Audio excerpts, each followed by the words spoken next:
कि एक श्रेष्ठ मंत्री को चाहिए है,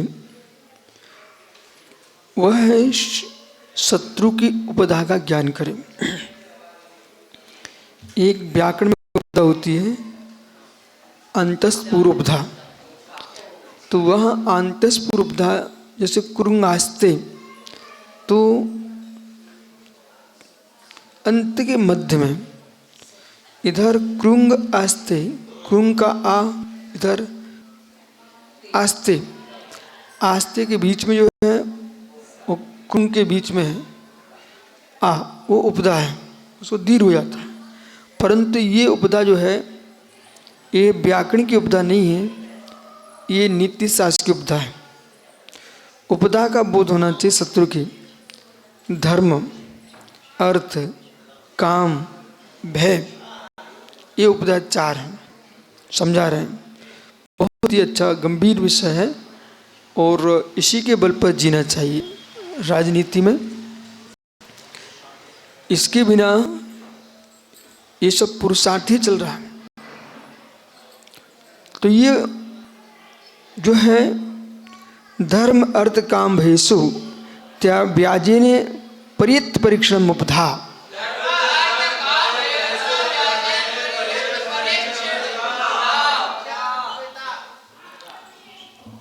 देश को चलाना है तो ये 4 बातों का ध्यान दिया जाए।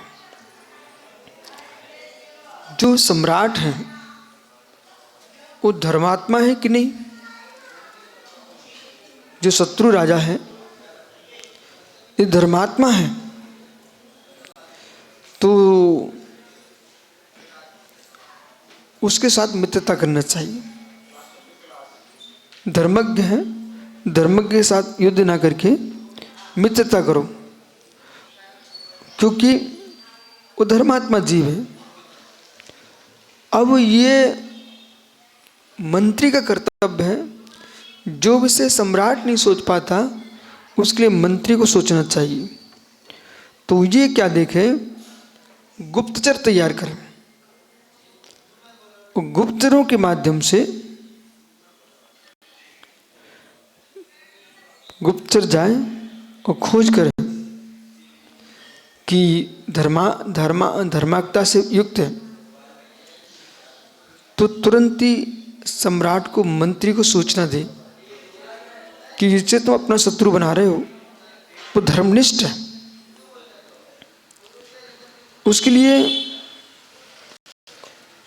आपको कष्ट नहीं देना चाहिए, वो आपका बिगाड़ नहीं कर सकता। धर्मनिष्ठ के प्रति सद्भावना रखें। अर्थवान, फिर अगला गुप्तर भी है कि अर्थवान है कि अर्थहीन है। राजकोष शत्रु राजा का कितना है, राजकोष बहुत ज़्यादा है तो फिर संधि कर लेना चाहिए, चढ़ाई नहीं करना चाहिए, क्योंकि उसके पास राजकोष है और सबसे बड़ी राष्ट्र मुद्रा और विदेशी मुद्रा, प्रत्येक देश को सुरक्षित रखना चाहिए। मुद्रा के बल पर देश चलता है, और जिसके यहाँ कोष कमजोर है, सारी कमजोरी है। तुम कितने ज्ञानी बने रहो, 1000 संतान के पिता बन जाओ, सब कुछ तुम्हारे पास है, पर धन बल नहीं है, पूर्ण कमजोरी है। आर्थिक दंड बहुत बड़ा दंड होता है, आर्थिक क्षति बहुत बड़ी क्षति होती है।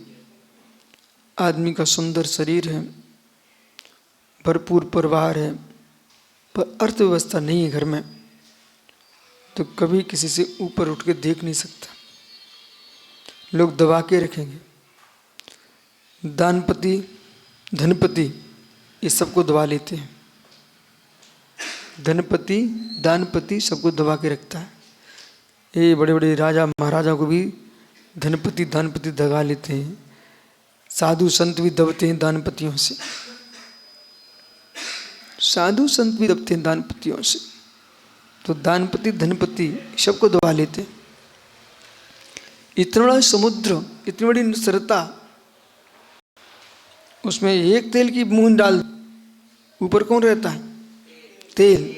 तेल जल में पागतम, तो तेल ऊपर रहता है। मतलब एक छोटी सी बूंद ने समुद्र को दबा लिया, ये दबाना कहलाता है। तो दबा लिया उसने, ऊपर आच्छादित हो गया तेल। ऐसे दान सबको दबा लेता है। और कई बार दान आदमी देकर अपने दुर्गुणों को भी दबा लेता है। तो इसलिए अर्थव्यवस्था किसकी प्रचंड है? धन बल, सैन्य बल, आयुध बल। कुछ देश नहीं चाहते कि विश्व में शांति हो। विश्व में शांति हो जाएगी, उनके अस्त्र शस्त्र कैसे बिकेंगे? फिर जान के युद्ध करवाते हैं। अब उन्हें बुद्धि होना चाहिए। वे देश उन्मत्त हैं, पागल हैं, नासमझ हैं, जो अस्त्र शस्त्रधारी देशों की बातों में आकर लड़ते हैं आपस में। उनका व्यापार चल रहा है, तुम नहीं दे पाओगे, वो भूमि तुम्हारी ले लेंगे, खनिज ले लेंगे, वो जानकारी रखते सब, और आप लड़ रहे हो आपस की। मैं आपको बात बता रहा हूँ, आप इतने सुंदर सुंदर मुनिराज हो, क्यों शांति में जीती हो? क्योंकि तुम्हारा मुखिया जो है ना, वो सबकी बात सुनता नहीं है, इसलिए तुम लड़ नहीं पा रहे हो। सबकी बात सुनता नहीं है और सबकी सुनता है, इसलिए आप लोगों में क्लेश नहीं है। यदि मैं सबकी सुना तो आप लोग यहाँ रह नहीं पाओगे, और सबकी नहीं सुनी तब भी नहीं रह पाओगे। क्योंकि मैंने 2-2, 3-3 पिच्चियों को देखा है, 4-4, 5-5 पिच्चियों को देखा है, 50-50 पिच्चियों को भी देखा है संघों में। का क्लेश, समाज सोचती है मैंने अपराध कर लिया क्या सिर पर चढ़ा करके। लोग त्यागी वृत्ति क्लेश करें। तुमने चातुर्मास करा, ये करो ये करो ये करो, क्या करना? वो तुमको आचर्य करा रहे हैं, अपनी साधना करो। प्रवचन था प्रवचन कर दो, नहीं तो मौन रखो। यदि प्रवचन नहीं बनता तब भी ब्राह्मण होगी, आप मौन रखिए ना, कुछ भी मत बोलो। धर्म का बोलना नहीं जानते तो कर्म का भी बोलना मत जानो, तो काम चलेगा। अनावश्यक बोल रहे हो, क्यों, कहाँ से आया, कैसे आया? अरे क्या मतलब? बड़ों की भव्य जीव आए, उन्हें दर्शन कर लिए श्रद्धा से, तुम आशीर्वाद दे दो। अब क्यों पूछना कहाँ घूम के आए हो, और कहाँ जाने वाले हो, कैसे आए हो? कुछ नहीं पूछना।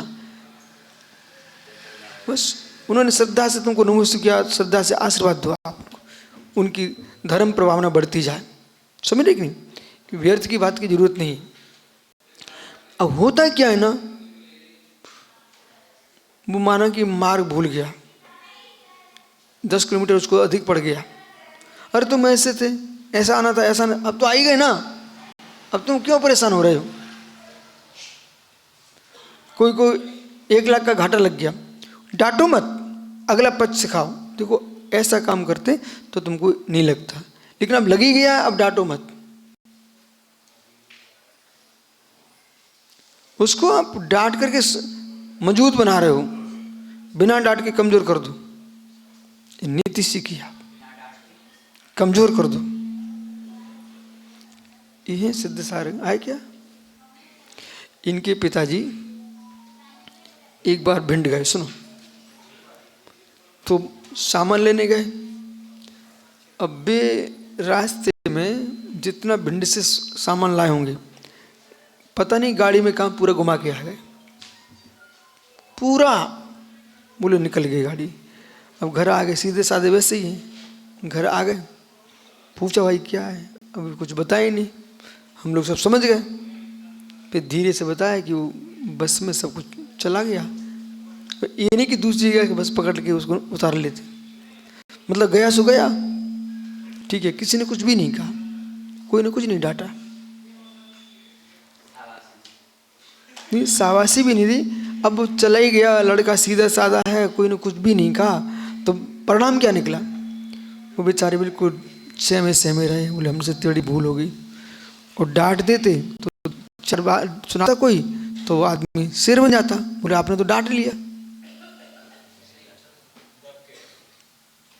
तो एक कुछ नीति सीखो आप लोग, व्यर्थ का भाषणबाजी करना अपने आप को उलझाना है। कोई भी घटना होती है 2-4 दिन चलती है, ठीक है, और भाषणबाजी करने वाले फंस जाते हैं। एक जगह घटना घटी तो ये नीति चल रही, एक दिन घटना घटी, एक सज्जन बोले मैं खून बहा दूंगा, ऐसा बोले। बेटे दिगंबर मुराद बोले मैं खून बहा दूंगा। घटना थी इनके देवन नगर की। अब वो माइक मेरे पास भी आया, अब सबकी इंतजारी थी विश्वचार क्या बोलते हैं। हमने कहा जिस जीव ने, देखो जिस जीव ने जिसके लिए अशुभ किया है, जिसके लिए अशुभ हुआ है, उसको धैर्य और शक्ति की आवश्यकता है। वो अपनी समता में जीवन जिए।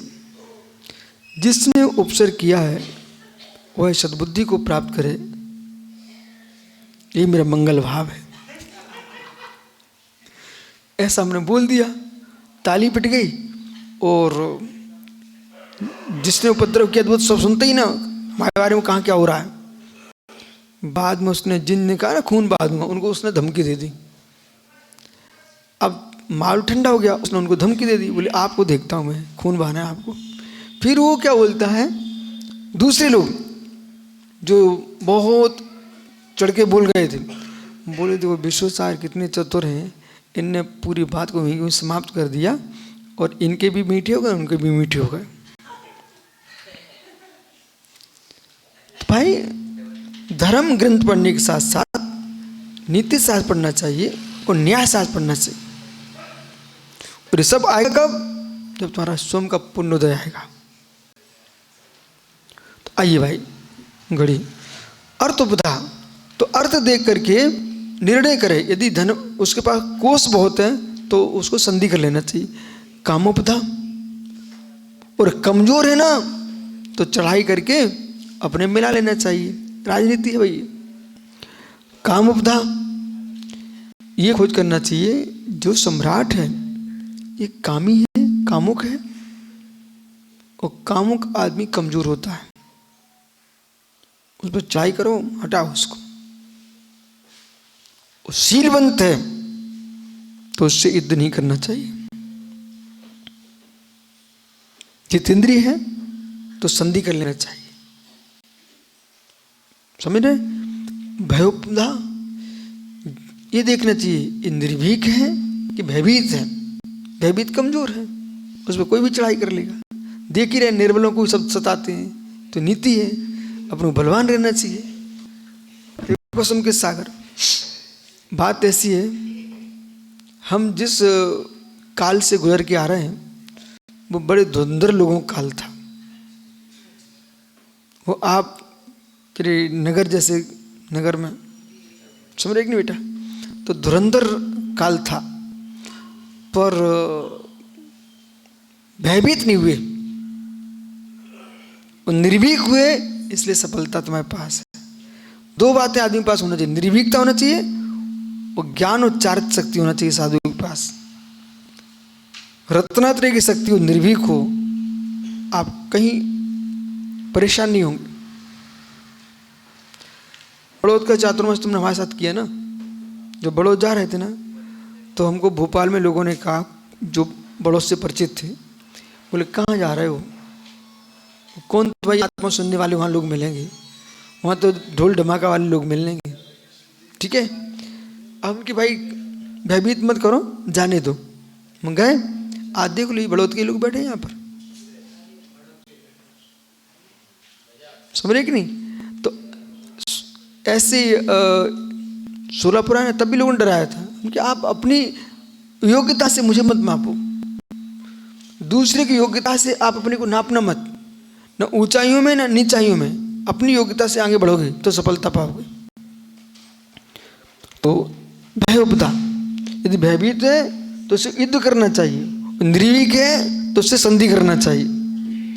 तो ऐसे चतुर गुप्तचर लगाना चाहिए। एक काम में चार काम में एक गुप्तचर मत कभी लगाना, ये ध्यान रखना। अलग अलग लगाना चाहिए, साथ साथ छोड़ देना चाहिए एक कार्य के लिए। साथ और वो साथ छोड़ करके ये गुप्तचरों को मालूम नहीं होना चाहिए कि हमें इस काम के लिए छोड़ा गया है। अरे भाई क्यों डिशो कर दिया? तो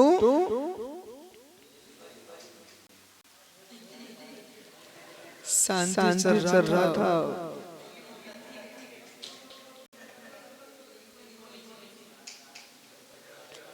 शाम को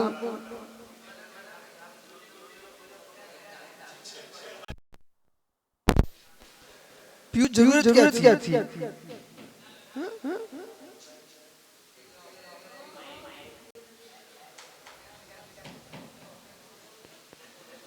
दोनों तुम्हारे कट्टर चेला है और आप समझ